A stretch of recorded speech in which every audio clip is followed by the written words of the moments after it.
Hey friends, happy April to you. This is not an April Fool's joke at all. In the last one, I did mention that I would be giving away a $35 Bagpipe Swag gift card. So real quick, I'm doing that right now. That's going to go to Benjamin Elzerman for sharing a favorite episode of the Droning On podcast and tagging us. I appreciate it very much, Ben. Ben and I have interacted a bit. He's got some really, really cool bagpipe related 3D print projects. So if you don't follow him on social media already, I dare say it's worth it, especially if you're interested in that kind of stuff. Very cool stuff. So Ben, I'll be reaching out to you with a gift card for Bagpipe Swag. Probably by the time this episode goes out, actually, you'll probably already have an email or a social media message from me or something. But I hope you all enjoy this episode. I had a lot of fun talking to Jeff, and I'll get out of your way so you can enjoy it. Bye-bye. Have a good one. Bye. Thanks for coming on the show, and I don't want you to feel at all stressed because it's not live, so I can edit anything later. So say whatever you want with reckless abandon. I know you like to cuss like a sailor, so just let loose. It's a pleasure. Happy to be here. Well, I appreciate it, and I think I've been bothering you about coming on the show for like maybe more than a year now. So it's nice of you to have been patient with me. I apologize. Oh, you don't need to apologize. No, I'm apologizing for bothering you over and over again for such a long time. I know you're a busy man. Things have been a little bit busy, but. It's great. Being retired, it's so much, it's kind of like I tell my wife I should have retired 40 years ago, but, I find myself even more busy than when I was working. Yeah, so, yes. Yeah, it's like when you move a reptile to a bigger cage, like they just grow to fill the space, right? So that's right. You've got more hours in the day, but stuff will come up to fill those hours, won't it?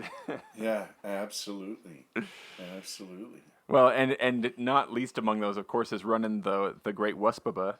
Now, I don't want to make you feel old, Jeff, but right. But I've been piping here locally for 15 plus years, and I don't remember you ever not being there. You're a fixture of competition for me. So what's up with that? Like, how did this start for you? Oh, it's actually a funny story. So I want to say we were at the old Santa Rosa Games, and it was my first time to go. I went along with my buddy who's now my brother-in-law, Andrew Morrill. Hey, that worked out. Yeah. And so he was sitting on the music committee for WUSPA at the time, and he said, I've got this meeting I have to attend, so I'll just run in. You sit over here on this bench in the lobby, wait for me, and then we'll take off right after.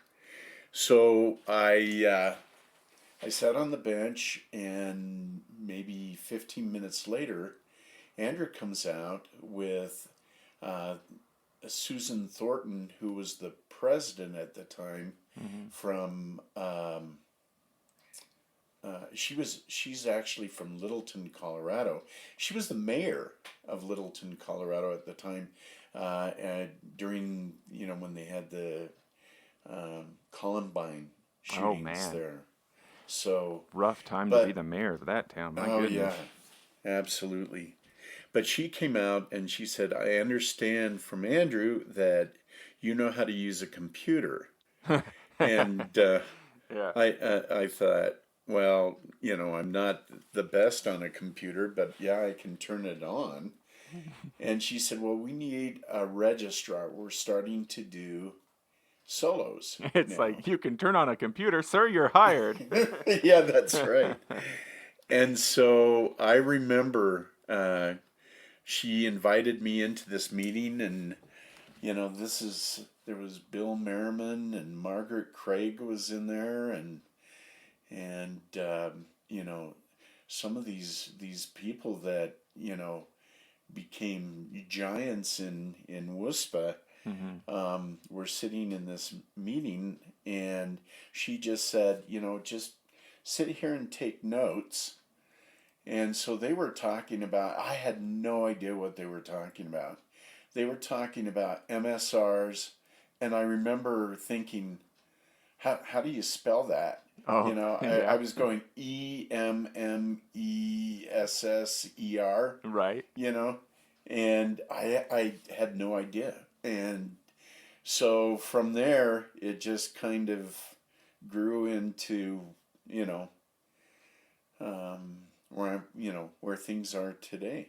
Were So were you going to the Santa Rosa games like just for fun then? Like had you been into it already? Like no, not at all. When I was 17, Andrew and I started playing around with a practice chanter, yeah. but nothing serious. And so, it was just kind of like a vacation for me to get away. So, yeah. Man, that's amazing.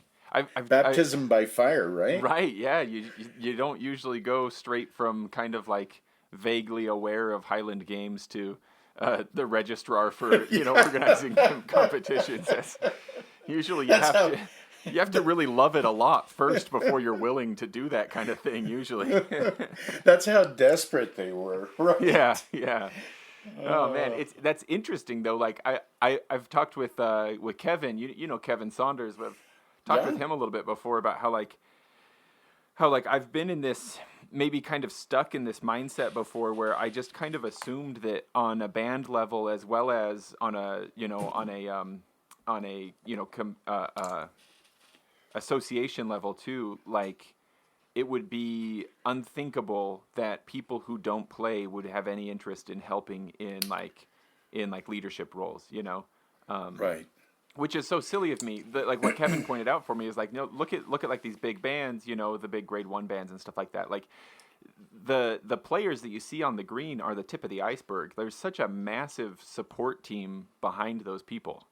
Right. Exactly. And I think sometimes that's limited, like when setting up Garden Valley and stuff like that, that's maybe limited a little bit, like how far we cast the net when looking for people to like be on the board or to help with parades, stuff like that.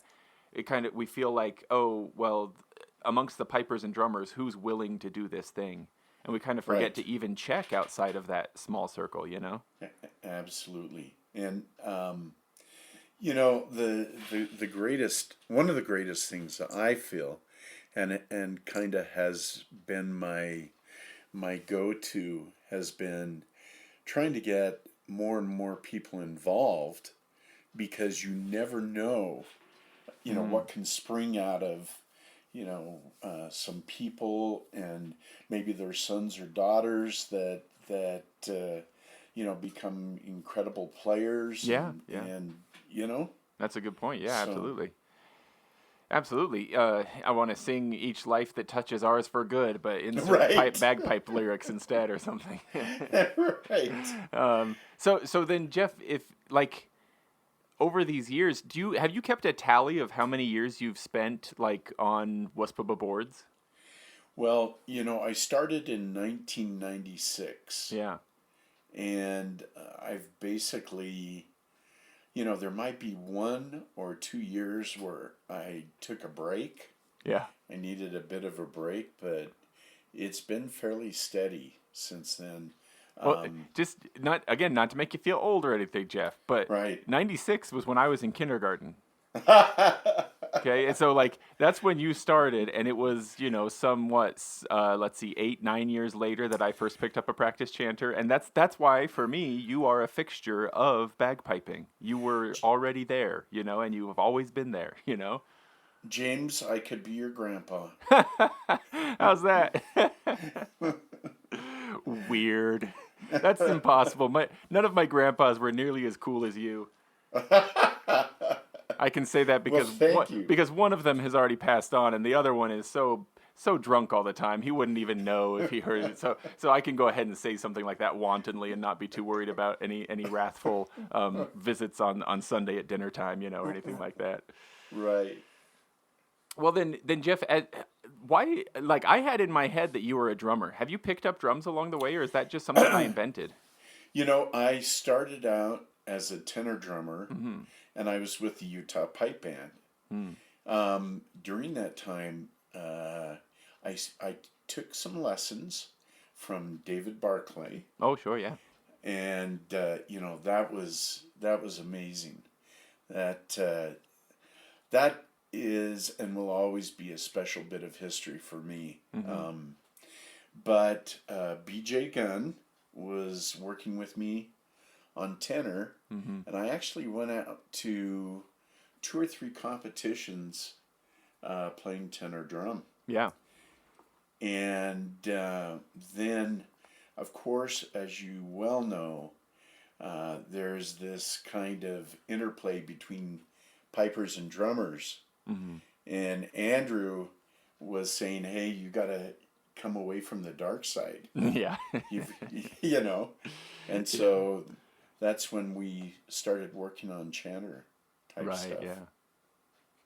So how far have you, like, man, shoot, I don't even know, so I feel silly asking, but like, how far have you No, taken pipes? Did you compete on pipes too? yeah, yeah. So no, I have, and to be truthfully honest, I am not a good piper. Hey, I me can, neither. Let's all be honest. I can get them blown up. I can play a couple of tunes, but I am actively taking lessons, and so currently I take from Ross Morrill, which is Andrew's son, Yeah. and Bob Worrell. And Bob Worrell, of all people, my Yeah. goodness, wow. Well, there's So one good way to fill up your retirement hours. those two keep me on my toes. I'll Yeah. tell you. That's really So cool. Now, Ross, of course, we have had on the show. I'll put a link to some interviews with him because it's fun to talk with Ross, both as a pipe maker and as a pipe major of a grade 2 band. But Bob Worrell, I have not yet convinced Bob Worrell to come on the show. We'll see if we can get him on here someday. Bob is great. And that'll He be is. the main thing I talk to him about. Of all the things he's done in piping and in the piping scene, the main thing I'll ask him about is how you are as a pupil. That'll be the main topic of conversation. And if you could see him, he'll just roll his eyes. you know. So, Oh, so you started messing around with a practice chanter when you were young. Like, why did that happen? Did you have any family that were interested in piping and stuff like that? Like, or was it just that Andrew was like, "Hey, this would be fun," like James, anything there? this is a wild story, and it's like my wife says. She'll always say whenever I start into one of my stories, just give me the punchline. Well, that's not what this show is about. I want you to drone on. So go right on into it. Go right on into Okay. it. So when I was just a little kid, and we would go to the 24th of July parade, I was just absolutely fascinated Which, with let me just bagpipe bands. real quick for context for anybody outside of Utah. That's because the 24th of July is Utah's becoming a state Founding, holiday. Yeah. yeah. And I was just, I love bagpipes. And, actually, as, as I grew up, it kind of developed into even just any kind of Celtic music. What And so, what pipe bands? Do you know what pipe bands you would have been hearing when you were a kid? Would it have been just the Utah well, pipe band at that time? probably, there was the Utah Pipe Band, the Salt Lake Salt Lake Scots, Scots, of course. Yeah. and, everybody was talking to me about Simon Fraser. Mm-hmm. Mm-hmm. So, but we didn't, we didn't have YouTube back then. Right. Right. But, and then of course, when I would attend, some of these games later on, you'd get to hear, Kevin Blanford's, R.P. Blanford and Son back then, and the City of Sacramento, and, L.A. Scots, and, Yeah. all those kind of bands.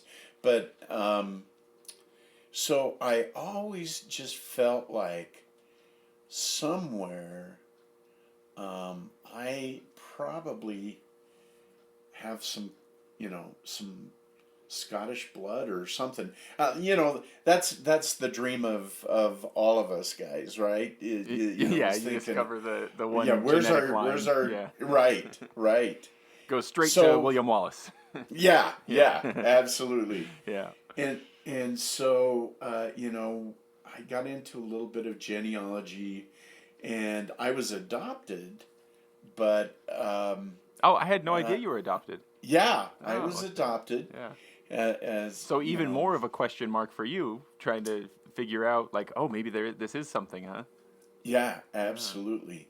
And so when I was doing my adoptive line genealogy, we had to go back 7 generations to find a Campbell, in Ah, yeah. you know, But that one rings the right kind of bell, right? yeah, Yeah. so I'm gonna cling on to that thing for Yeah. dear life, Yeah. and so I guess it's going to be about 7 years ago. I finally got the bug for some reason to try to find out about my birth parents, Mm-hmm. and I knew where I had been adopted. It was through the Children's Service Society here in Salt Lake. Mm-hmm. And there was this sweet girl, Becky, I remember her first name, that said that she could help me. Because when I was 17, I tried to find, I was going through my rebellious Oh, stage, and yes, you're of not course. my real parents, and Totally. Yep. and so I I was don't going to even find belong out. here. I'm leaving. Right, Yeah. right, Yeah. and so I thought, I'll try and find out who my real parents were. But Yeah. back then, in the old days, you had to, the records were all sealed. Mm-hmm. And so you had to get a court order. Mm. And of course, being a dumb 17-year-old, I didn't know what I was, Yeah. what I was doing. So I just quickly gave up on that idea. But like I said, about 7 years ago, I decided to pursue it again. And Becky was there, and she said, "Nope, laws have changed. We can get the information for you." And so, we went through the paperwork, and she said, while I was on the phone, she said, she said, "I have your record right here," which was really kind of scary, Like she had all intimidating. the yeah. I She can had only all the imagine, of course, Jeff. But yeah, like I can like to have it all there on one little sheet of paper. So much significant information all gathered together. I could imagine that would be right. overwhelming. And she said, "Is there anything that you want to know?" Mm. And of course, my first question was, "Well, is anybody still living?" Sure. You Yeah. know. And then my second question was, is there anything in there that might suggest that I have any kind of Scottish or Irish, ancestry or anything like that? Yeah. And so she was going through there and said, "Well, you've got some brothers and sisters still Wow. living." There's news, huh? Yeah. And she said, "Oh, this is really interesting." She said, "Your grandparents are from Scotland." No, really. So not even a distant connection. Yeah. Yeah. Wow. And they were born in Motherwell. Mm. And they actually came over, and they're and the story gets wild, but yeah, I mean that was the connection, you Wow. know. That's. I mean, we talk about the sound of bagpipes, stirring something in our blood and stuff like that, and like, I sometimes get a bit cynical and think like, it's just a cool sound that, some people are going to like and some people aren't going to like, and that's all there is to it. But that's special. I mean, that's a that's a pretty darn cool thing for you to have like felt this connection to the music and for so many years continue feeling it, and then to find that there is a real connection and it's not a distant one either. Well, James, and then it goes a little bit farther. I Yeah. mean, it like I said, it just gets crazy weird. So I found out that I had a sister that was living down in St. George, and she had been adopted as well. Yeah. And so there was two of us that were given up for adoption. And when I connected with her, and we were doing the 40 questions kind of thing, you know. Yeah, what Um, is that? What is that first phone call like to be like, "Hello, my name's Jeff. I'm your brother." You know, like, right. man. um, well, I'll tell you, it was really interesting. Yeah. So my sister Natalie, we were sitting there talking, and I said, well, you know, what do you like? What do you do? You know, Yeah. and she played piano and organ like I do. Yeah. And she says, well, she says, this is kind of crazy. My brother plays the pipes, and I highland dance. No way. And I said, you got to be kidding me, Yeah. you know? And I thought, how from a family where she had been, you know, given up for adoption, Yeah. how would she, you know? So then, you know, you wonder if there's some kind of predisposition to, you know, or some genetic thing, you Right, know? right. I mean, there's not enough individuals in this situation to put together like empirical evidence to find the connections, right? But it does make you wonder because that's quite the coincidence. Yeah, yeah, it was amazing. Oh It was man, amazing. that's super So, cool. Uh, yeah, so like, have you? So that was that. So that, does that mean that her adoptive brother also played pipes then? yes, Wow, yeah. yes, But she did Highland dancing, huh? right. And right down there, did she grow up in St. George? She did. So she was Highland dancing down there while you were Yeah, picking up the chanter and tenor eh, drumming and stuff up here, right. and all the while you didn't know. Did she? Had Do you no know if idea. she knew about your grandparents anytime She did before? not. She didn't even know, huh? She didn't know until I told her. Yeah, you cracked the info to her too. So man, wow, Yeah, that is so cool. Well, anything amazing. else that I Yeah. have to ask or say, Jeff, just feels like not nearly as cool now. I feel like we apexed here.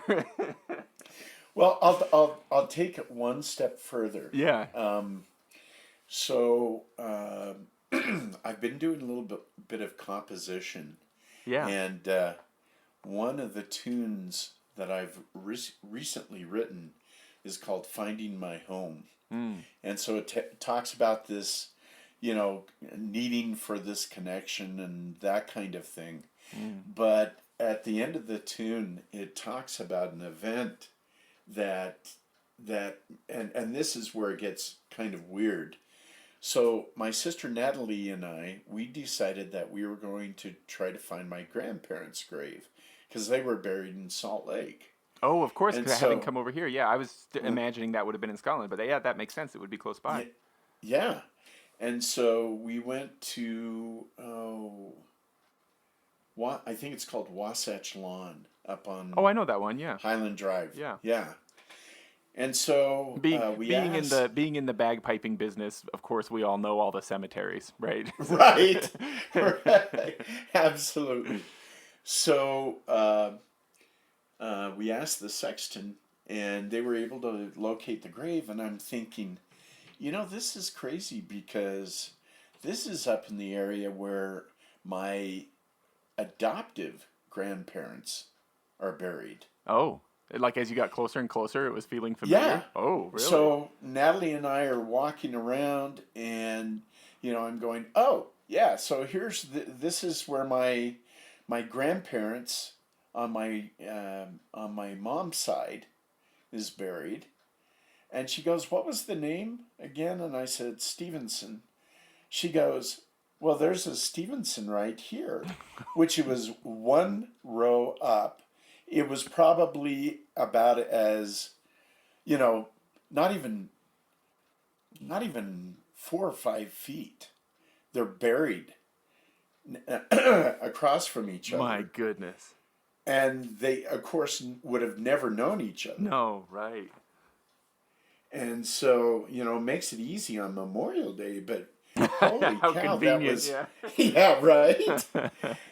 But that, just the wildest thing. Jeff, You know?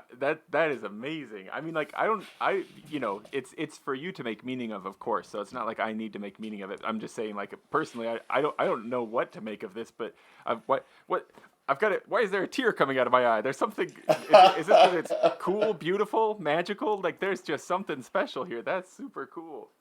That, it was amazing. It really was. It, And I'll have to take you up there next time, James. absolutely, man. Absolutely. We'll take a look.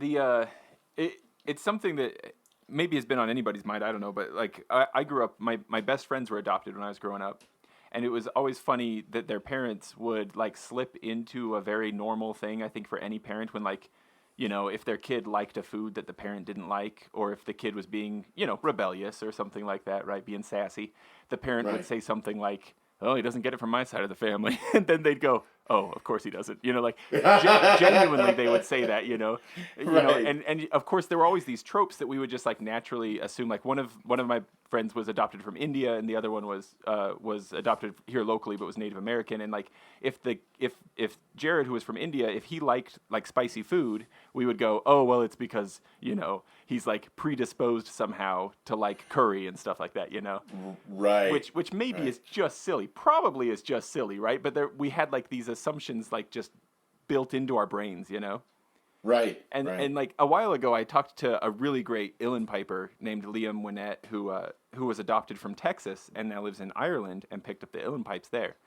And I did ask him, I was like, "Have you ever like listened to like some Texas country music and gone like, the sound of my people?" And he said it doesn't. He never has. So maybe it only goes one way. Maybe it only goes one way. But Yeah. it's a similar thing where I think like, now, what if Jared really did have some sort of predisposition to really like spicy food because of something in genetics? I don't know. Maybe there is something there, And what if there is something about the sound of bagpipes that would have driven people to pursue that sound and achieve it?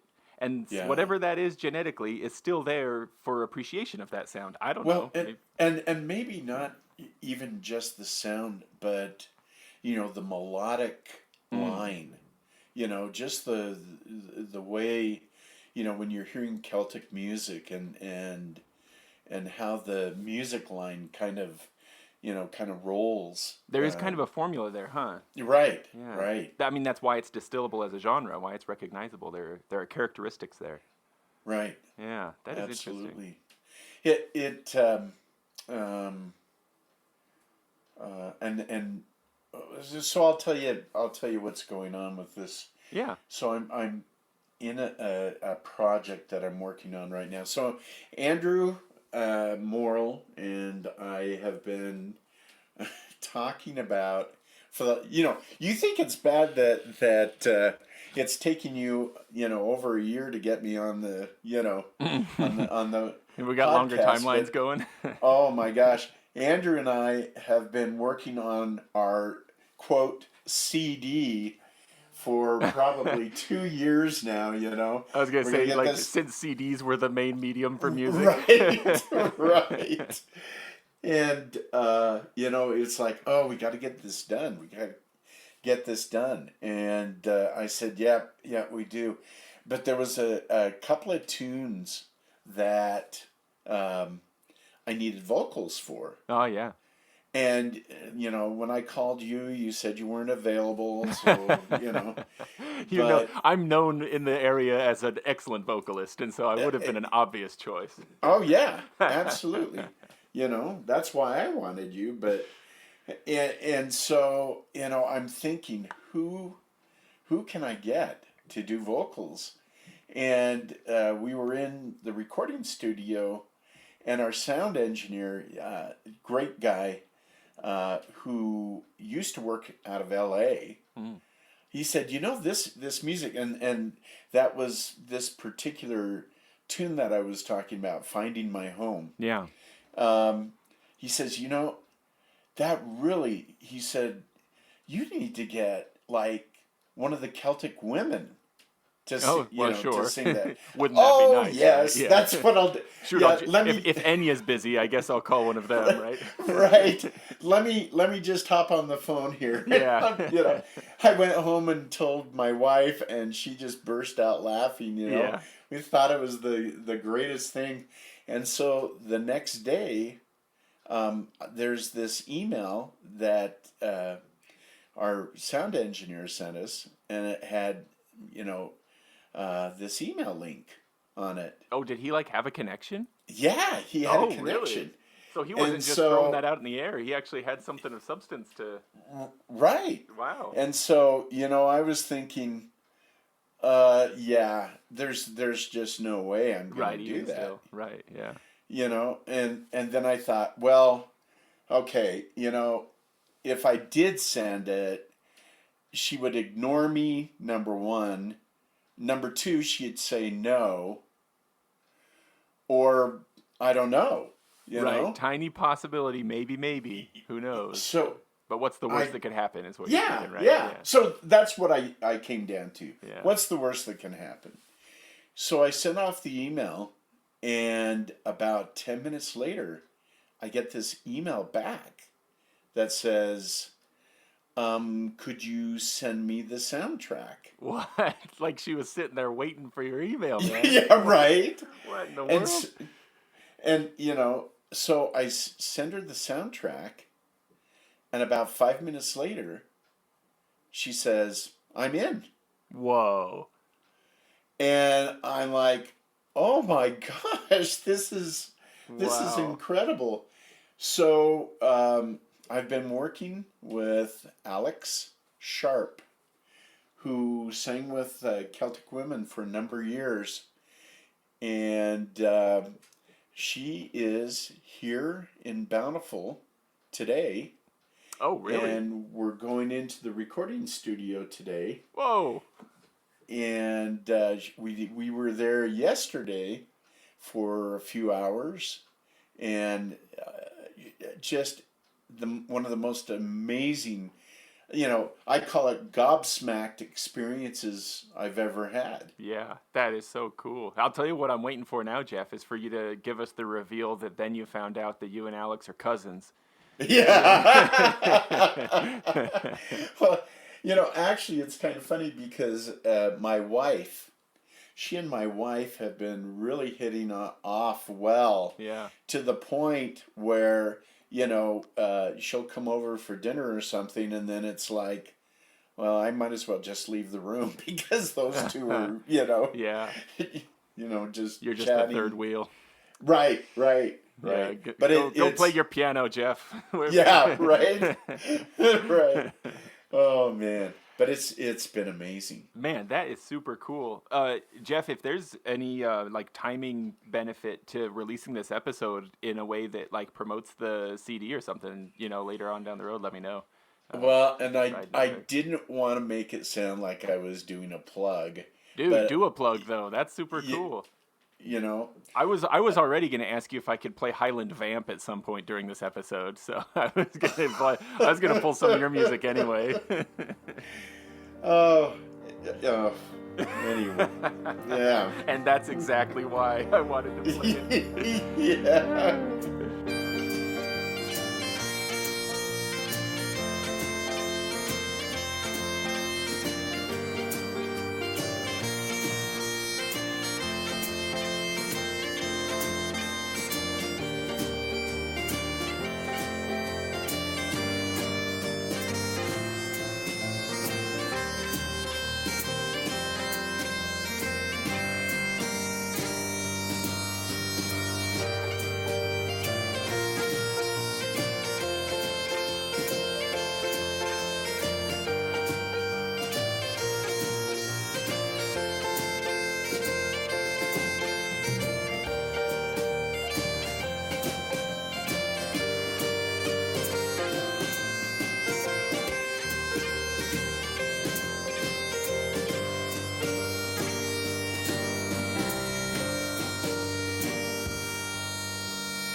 I honestly do enjoy it. I do like that track. And for what it's worth, my wife likes it too. Like everybody who I've talked to so far is like, no, I like that. That's fun. So it's fun. So with Highland Vamp, it was kind of a let's get together, and we're just kind of fooling around on the piano, and it was not serious at all. I think that comes across. Like, it's definitely not a serious tune. Oh, no, not at all. And matter of fact, it was like, so let's just throw something together and see if we can even make sound. Yeah. And so we threw this thing together. It personally is my worst tune. But, it's so funny because there's a lot of other people that really like it. And I'm just sitting there shaking my head going, yeah. Oh, you guys, no.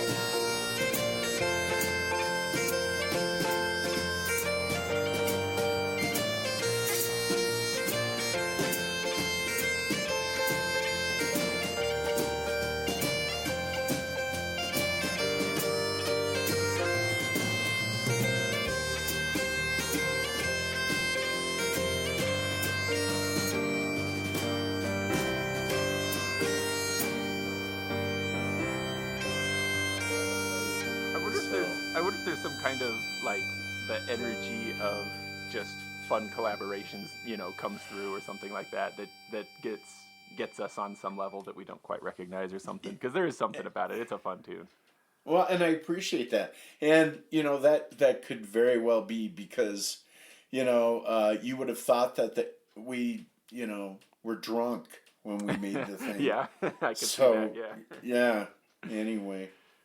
So then Jeff, where does the piano come into your life? Because that's the thing. Like you and Andrew played small pipes and piano at Zach's funeral, which was lovely.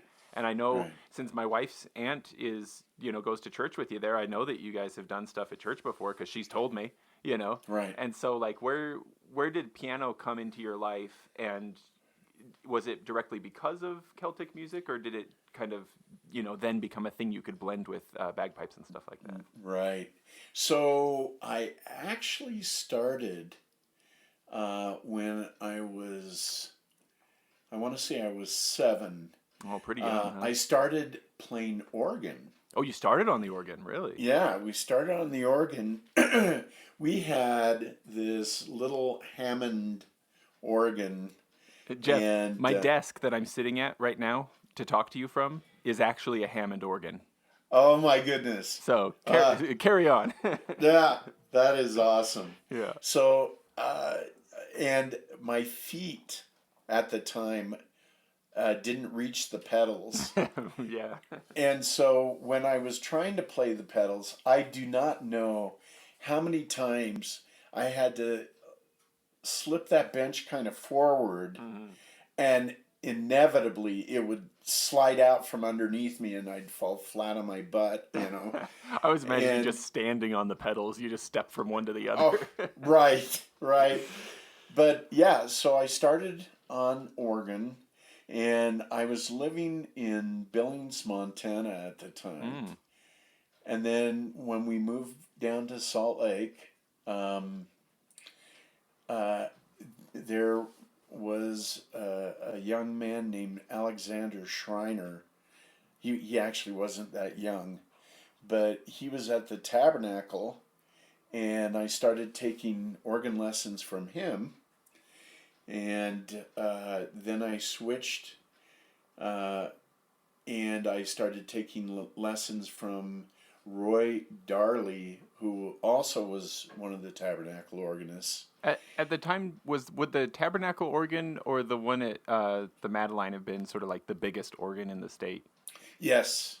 One or the other. Clearly. Yeah. Well, and it probably was the Tabernacle because, it has so many ranks of pipes, and the Madeline, if I recall, I think the Madeline only has 3 or 4 keyboards compared to this is an organist for sure talking only 3 or 4. Well, but so I went on an LDS mission. I went up to Montreal, Canada, Quebec, and Nice. Did you learn when I French up came, there? I did. Nice. I did. And then when I came back, I started piano. And And that's was the focus of your organ playing from a young age, like churchy music, or did you pick up some like organ jazz along the way as well? Theater it kind was of music? yeah, no theater. It was all Bach Oh, yes. and Classically trained, huh? classically trained type stuff. Yeah. Have you ever been to the Those organ guys loft? were. Yes, Dude, I've there's a actually. cool organ, huh? That is a fun organ, and that's probably one of the best ones for playing, you know, your theater type Yeah. stuff, and yeah, When my wife that's and a I were fun one. teenagers, when we were courting, that was one of our favorite dates, was to go to the organ loft. Yeah. They'd have a guy sitting there playing the organ, and just, but just for the sake of the Right. people listening, the organ loft, I think that this was a theater organ that like got saved in a chicken coop when the theater got knocked down or something, and like basically at this point it's now been like built into the walls of this building. So like, not only does this organ player have control of the organ pipes, but there are all kinds of like percussion things and bells and whistles that will go off throughout the entire building as they're playing, and you sit there and eat dinner while they play music for you, and then you dance, and they'd have like a 3-piece or a 4-piece group get out and play music, and we'd all dance. And Yeah, in my absolutely. memory, it was my wife and Yeah. I and a ton of awesome retired couples, like World War II vets seeing how low I could go, like challenging me to like boogie contests and stuff. It was a lot of fun though. Yeah, I remember those days. Good old days. Yeah. But I interrupted you. So then it was later on after you got back from your mission and everything that you started picking up piano, huh? Right. Did that feel easy? Because I'm usually, I feel like most people go from piano to organ, and so you're adding things and you have to sustain with your fingers and stuff. Did it feel easy to go to piano in some ways? It did, but the touch is so different, right? Mm-hmm. And so like you say, on the organ you have to sustain the notes. You're not. You're. What's the word? There's a that word I'm for it, right? looking That for? crossover Yeah. finger thing, where you Right. finger substitution. Is that what it's called? Substitution? Yeah, well, so you've got the finger substitution, but it's more of where you're kind of, I wouldn't call it plunking the keys, but you don't do that on the organ. You have to, it's all legato. You've got to, right. play it very smoothly and that kind of thing. So that was a bit of a challenge trying to, because on the piano, especially if you're on a nice, big grand piano, the weight of your finger when your finger comes down on the key, you can increase the richness of the tone by how hard you hit the key, right? Not a thing with the organ. Yeah, right. Yeah. That's so interesting, Jeff, because like I don't consider myself an expert in any way that like I would have been able to figure something out from watching, but I've watched you play piano a little bit, and it has struck like I like watching your hands when you play, and in some way it felt like this is different. There's something unique going on there. And I'm not saying, like I say, I'm not an expert. It's not like I was like the one person who could have perceived this or something, right? Probably experts would have been able to look and say, this person clearly plays organ or something like that, right? Yeah. But it does make me like, do you feel like maybe your piano playing is unique because of extensive organ training first? I would say, and anybody that's heard me play would definitely say that my piano playing is unique. Mm-hmm. I'm not trying to make you. I see. I've perhaps set you up for self-deprecation here. I see. Yes. No. That's not at all what I meant. Your piano playing is lovely. No. It's absolutely lovely. I meant unique and like genuinely just unique. Like, that's unique. Yeah, I'm sure there's influence, right? Yeah. From playing the organ that I mean, certainly you've been playing piano for a long time now as well, so it's not like right. it was yesterday, of course. So. Right. So, is that is that sort of like the biggest expression of musical output for you, or have you picked up other, like, do you have a penny whistle laying around or guitar or stuff like that? What else do you do? I do have a whistle, Mm-hmm. and I have a boron sitting here, which I have no idea how to use that thing. Sometimes I But wonder how many of us actually do. Maybe none of us do. yeah, it's just people that can really play the boron. Isn't that the That coolest? amazes me, Yeah. And I'm just like the a other thing, caveman with a stick and a rock when I pick one. right? The gentle touch that a legit player has, and all the tones they get out of it and stuff, it's just awesome. Right, right. No, I would say that the vast part of my music experience, as far as doing anything worth noting, would be probably piano or organ. Yeah. But the pipes is something that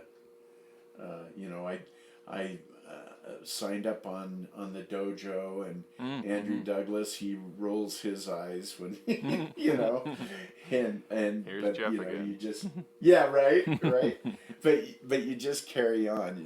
Yeah. So yeah.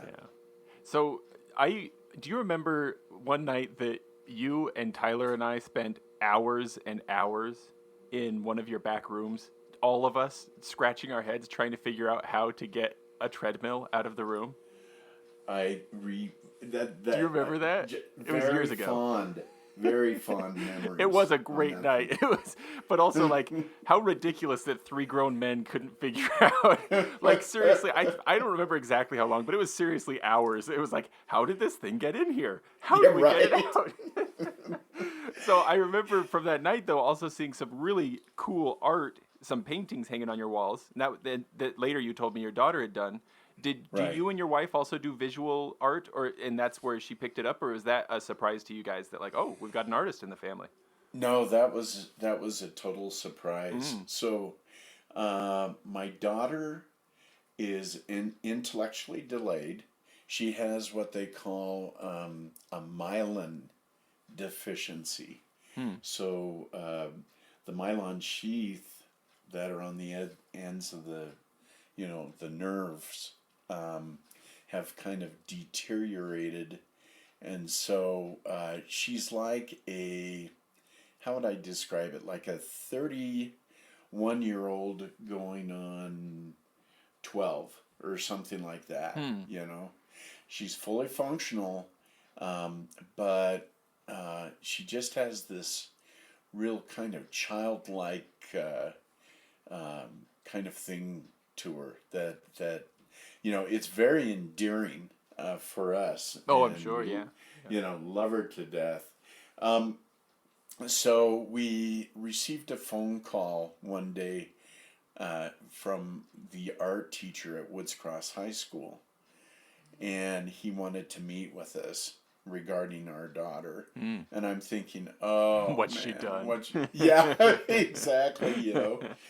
And so we go down there, and he says, your daughter has this incredible ability for color. And he says what she does is he would like draft out in pencil, something for her. And then she would just start picking up the paints, and she would mix her own colors. Oh, she wasn't just taking them from the tube, huh? She would mix them. And, and he said, I've never seen that, because once she picks it up, she doesn't stop. It's not like she looks back and, studies the painting or anything like that. She just picks it up and just starts mixing and starts, and doesn't do it until it's time to stop. So it's kind of it's a flowy thing, and it's not like a premeditated thing. Right. Interesting. Right. Absolutely. And so he says, we've got this guy that's coming in who's, one of these big artists that we've invited, and he's actually looked at her work and said that this is pretty amazing. And we're thinking, at church on Sunday when she's doodling, and then we're taking the stuff out and throwing it, tossing it in the trash. Yeah, every Sunday, just systematically throwing her stuff away. Right.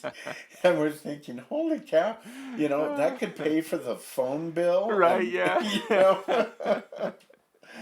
Oh, and at this man. point in high school, it's like, how many decades of her like early work have we now just thrown out that could have been worth even more? Oh, yeah. Those are the thoughts that would go through the parents of any art prodigy, right? Like, Absolutely. how many silly doodles. Absolutely. How many times they get angry at them for drawing on the wall when I should have just put a frame around it, Yeah. That's really interesting, Jeff, because like I do remember like it. I think part of it was that it felt like a series. In my memory, as we walked down the hall, it was like there were several of them, and so it was like there was more than just one, but they definitely were like attention grabbing, She had done, I want to say close to 30 paintings, and they had it at the, there's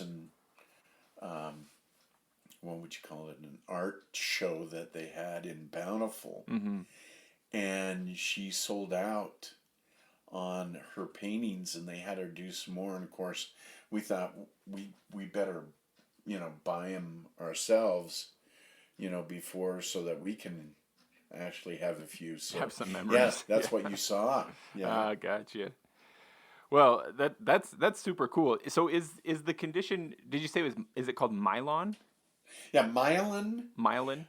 Yeah, myelin deficiency. So the condition can go three ways. It can stay the same, it can get worse, or it can improve. Mm-hmm. And hers has basically just kind of stayed the same. I see. So it's kind of like there was development in progress up to about the point where it is now, and it's kind of paused. It's not like she'll be a 60-year-old going on 20 at some point. Right. Gotcha. Yeah.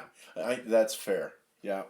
Gotcha. Well, that's really interesting. And also, like, of course, like, there is added interest in some ways when, like, an artist is neurodivergent in some way, that, like, it's like, oh, there's a different way of seeing the world, and it kind of gives you, like, maybe a little peek into that and stuff like that. But, you don't want necessarily for, like, the art's only interest to be that, like, you don't want the reason the art is interesting to be her condition, of course, right? Like, the art is beautiful on its own, and I guess that's part of it, is that, like, I was like, Jeff, where did you get these paintings? Because, like, they were just cool paintings all on their own without having any idea who your daughter is. And it's also interesting to me, Jeff, that, like, why did they grab my attention when I'm severely colorblind? And so you wouldn't think that, like, interesting things with color would have really pulled my interest.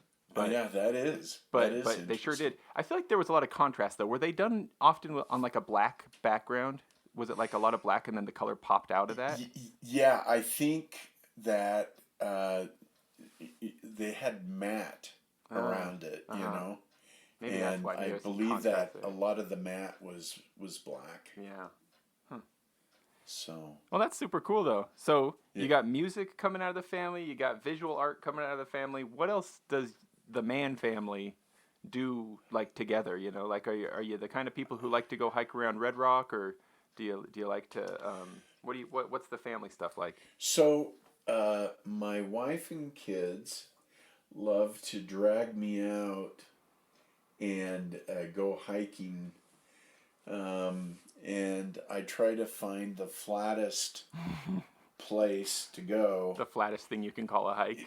Yeah. Right. And then, if we can stop a few times on the hike, if we go 200 feet, I think I'm doing pretty, stealthy kind of stuff there.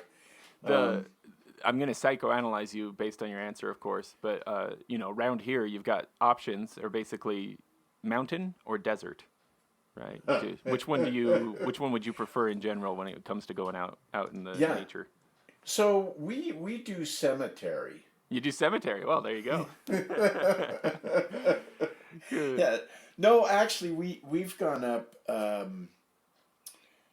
We've done some mountains. Yeah. A little bit, but again, like I say, few and far between, Mm-hmm. and the flatter the better. Mm-hmm. Mm-hmm. You know.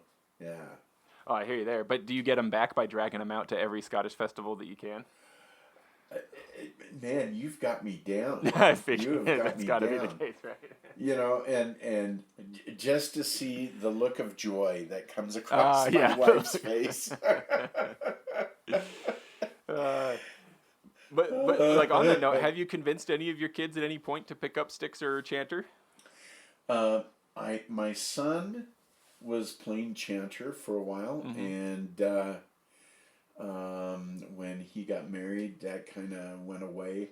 My grandkids, they've been, they'll come over and grab my chanter and play around on it. But Yeah. I, I, if they want to gravitate towards that, I don't want to, because I remember when I was pushed playing organ, Mm-hmm. and it was just like a fight fest. Yep. Every day, 15 minutes, my face was red, I was sweating, Yep. let this horror be done. So yeah, That's exactly what we're putting our kids through with piano right now, and that's why I'm similarly trying to be like somewhat cautious with the pipes and whistles and other stuff, because like I want them to be like fun options for my kids. Right. Like I hope they'll like doing these things, and I do want them to do them, but if I'm already torturing them through one thing, I don't want to create even more points of friction between us. Right. Yeah. Which it's also like the silliest torture to put one's child through, right? It's like, you're gonna thank me later, and it's costing me. How much is this costing me every month just to have my child, like cry and scream at me, Man, that was a flashback. Tell me it gets better, Jeff. Tell me it gets better. Oh, I was hearing my mom right there for a minute. Yeah, you'll thank me when you're older. Now, you also, this is maybe a very trivial thing to ask you about, but it's one of the things that I do think is really cool when I see you with your awesome walking stick. Where did that drone walking stick come from? Did the Morals make that? No. Where did that come from? And maybe tell me about it, because this is radio after all. Maybe describe it a little bit. Right. So it's a walking stick. It looks like a cane, and it has the head of a thistle. So this, we were over in Scotland. We were going to the Worlds, and Andrew Morrill was with me. Was this when Wasatch went to compete, or was this just to spectate? No, this was just Andrew and I had gone one year, and Andrew wanted to stop off at a bagpipe shop. Naturally. And so we went over to Sinclair, the Sinclair shop. And when we walked in there was this glass case that had this exact same thing sitting in the case. And I'm like, holy cow, that is gorgeous. What is that? And they said, well, this is what, so Alistair Sinclair had made this for his father. I believe that's how the story went. And what it is you can unscrew the top of the stick, and where this top of this thistle thing is, and you get a blowpipe. Oh, Jeff. Oh, this is so cool. I've seen really, really old illustrations of these things before. Like, they don't seem to exist anymore, but it seems like they used to be a thing. Carry on. Tell me more about it. Yeah. And so at the bottom, you can unscrew the bottom, and then you've got a little practice chanter. Yeah. Yeah. And so what happened was his father was getting old. Alistair's father was getting older. His grandfather, I can't remember which one, and he used to go across the road over to the park, and he would practice. Mm-hmm. But what he would do is he would have his practice chanter in one underneath one arm, his music under the other arm, and a cane. Mm. You know, as he was going across, and so Alistair sat there and thought, how do we, and then this whole idea of making a practice chanter cane came up. And so, I saw that thing sitting in that case, and I said, man, I have to have one of those. That is so cool, yeah. And so, yeah. That's the only thing cooler than a sword cane in my mind. Like, the only thing that... Right. I would have said I want a sword cane, but now I want a practice chanter cane. Yeah. Yeah, it's a cool thing. How do we get... So then did you have them make you one there at the Sinclair guys, or how did you get a hold of one? Yeah. So he made it for me and sent it over. And so how do we get the Morals to start making them, huh? That's a good idea, actually. Come on. I never thought about that. I really want one. I think it's so cool. I saw an illustration once, Jeff, of one that somebody had made like a really long time ago. Like we're talking, like pre-photos. This is a really old illustration of one that somebody had made where it actually had 2 reed seats in it. And so one of the reeds, went to your fingering, but the other one just played a little longer down the stick, and there was a hole, so you had a little drone going too. Wow, that is cool. So come on, Ross, Andrew, let's do this. I want one. Yeah. You got one pre-sale already. That's right, and we could probably take it over there, and they could. They could get the look measurements. It over, get some ideas. Yeah. Yeah. Good idea. So, Jeff, when it comes to listening to bagpipes, other than live on the day of a competition, of course, who do you like to listen to? What pipe bands or trad groups or soloists? What do you like listening to? I do really enjoy me some Simon Fraser. Sure, absolutely. I really do like them.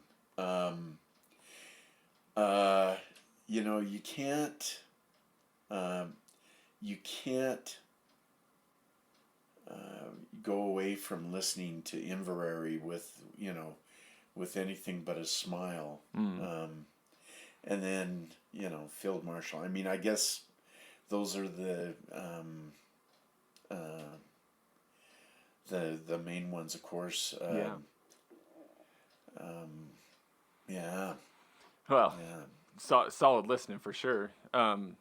If money were no object, what would be your go-to piping and drumming, piece of kit or experience, or what would you do if you had a blank check when it comes to bagpipes and stuff like that? One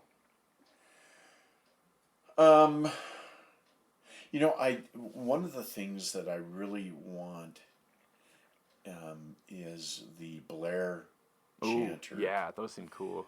I saw them at Winter Storm, and I'd love to get a Blair chanter. As far as pipes go, now, the Morals are going to be offended if you don't say you want a set of their pipes. Just putting that out there.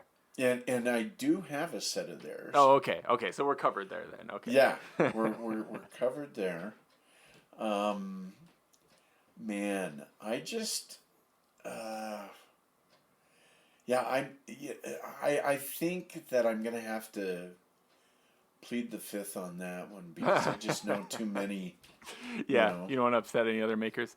Yeah. Yeah. Understandable. Did you go to Winter Storm just this year? I did. We had our Anapaba meeting, and so we typically will hold our Anapaba summit the same time as Winter Storm. So that's not to end this lovely talk on a boring note or anything, but like, what can you tell me about all of this work that you do to keep, our associations existing and running? Like, do you only do it because nobody else is willing and you're a noble soul, or have you found a way to find joy while doing it? Because my impression is that nobody else is willing. James, have you known me to be a noble soul? Oh my gosh. Anapaba kind of it kind of came into its own, Yeah, all we had to do is just get the presidents of all these associations together and looking at commonality, looking at standardizing, looking at what is something that works here in North America that doesn't work, or something that works in Scotland but might not work as well over here in the States. Right. What's unique about here? Yeah. And I think that we learned, there's no doubt that we learned so much from our counterpart from the RSPBA and Scotland and the National Piping Center and all these people. We get so much from them and then try to, fit it into our demographic. Yeah. And, but I think that this last meeting was very eye-opening. We had an incredible presentation from Michael Gray and Jim McGilvery. Oh, yeah. Gave an incredible presentation as well. But we're, I think, needing to refocus quite a bit on reaching out and having some kind of outreach program. Is that like to reach out to people who aren't pipers and drummers to get them into it? Right. I see. Right. Because Michael had some data that showed that you wouldn't know it to look at it, but piping and drumming in North America has gone way down. Way down. In terms of numbers. In terms of numbers. We don't want to make anybody feel bad by saying it's in terms of quality, of course. Oh, that might also be the case. Who knows, right? Yeah. Did it start going down about the year I started to solo, Jeff? Was that the turning point? No, actually, I think that, people will acknowledge that some of the most innovative stuff in piping and drumming are coming out of North America. We'd certainly like to think so, right? Right. Yeah, absolutely. But yeah, our numbers are going down. And so, the thought of doing some kind of outreach in areas that you wouldn't normally go, homeschool programs.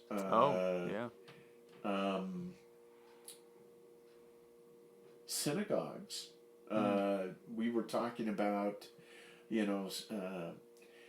the Sikhs have a band out in, I believe it's up in the Toronto area. Oh, really? If I'm not mistaken. Yeah. What Michael was telling us. And it's if we can get outreach going and start building up some of our numbers, I think COVID really gave us a big hit. Yeah. And, even some of the people that dropped off bands and things and decided to get into other things that they could actually do during COVID, reaching out to them again and get them back, because, right? Yeah, absolutely. That is interesting. Like, of course, I only, I have blinders on outside of my own experience. And so, like, I think to myself, like, well, I learned to play in a public high school program. And of course, that was great for me. And so I would naturally think to myself, let's get more public high school programs going, you know? And also, Right. like, I think we're probably all, like, I hadn't even thought of it until you just mentioned it, but like, I am very accustomed to hearing people talk about how their bands practice at the such and such Presbyterian church. That just seems Right. to be like a very ubiquitous thing. And like, Yeah. so like, it wouldn't have even entered my consciousness that like there are also homeschooling programs and charter schooling programs and other religious buildings that could host a band practice, you know, like, oh Sure. yeah, so maybe, man, it feels so similar to to that closed mindset that I had about like who could be on the board for things, you know, that like, what if I'm only casting my net in such a narrow space, you know, like, how do we cast it Yeah. wider? Right. Right. And with that again, you're inviting culture and different you know aisles of thought and Yeah. ideas and Cool synergies and creativity and innovations will come from that. yeah, yeah, It's the absolutely. Hegelian model, right? Yeah, Yeah. Have a absolutely. thesis and an antithesis and have them create a new synthesis. Yeah, Yeah. yeah. So is the future bright for piping in North America? I think it is. Yeah. I really do because, you know, everybody, and in my thinking, everybody has a hero, right? Yeah. Be it a pipe band or a piper drummer or, somebody like that. And as long as these individuals are willing to help and again, like, do outreach, and become available, I think that people will always, even if they're in awe of these people, and they find out that, holy cow, these people are human, they're willing to help, they're, as cool and good as they are, you can actually talk to them and they'll talk back and share what they've got, share their knowledge, and teach and instruct, and I Yeah. mean, I do feel like the future is bright.